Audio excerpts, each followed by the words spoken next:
2006 BC test question number 6. The function f is defined by this power series. F of x is negative x over 2 plus 2x squared over 3 minus 3x cubed over 4, etc. For all real numbers for which the series converges. Now again, the series is may not all converge for all real numbers. It may, but it may not. And so that series is equal to f of x for all the real numbers for which the series converges.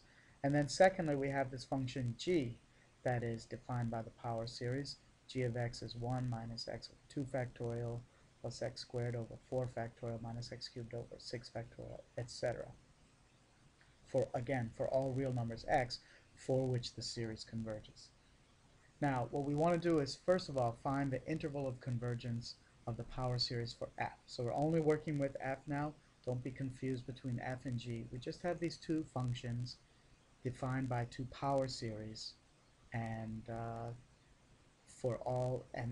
they are defined for all the real numbers for which they each converge. Anyway, let's go ahead and find the interval of convergence of the power series for f.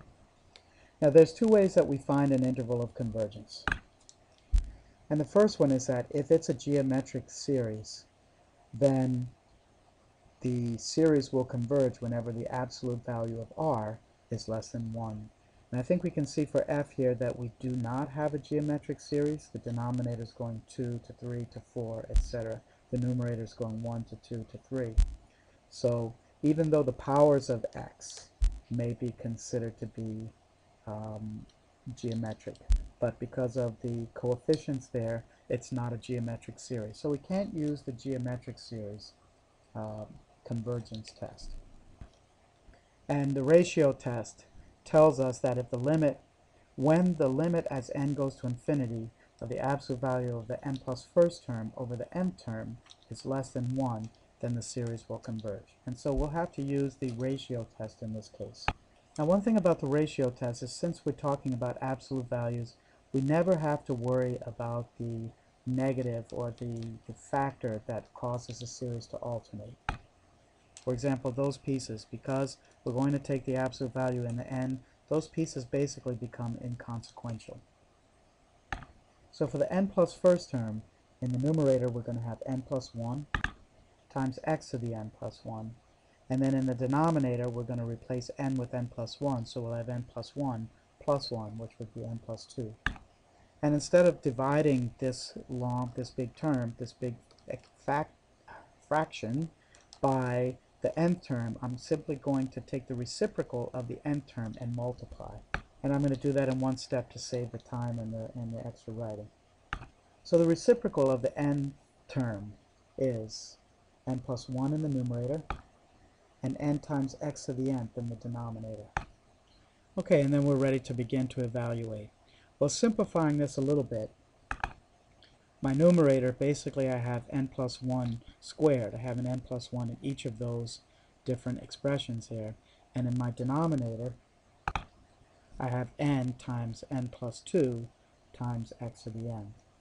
Now, because n is always a positive integer, so I never need to worry about the absolute value with those numbers. But with my x's, I still need to.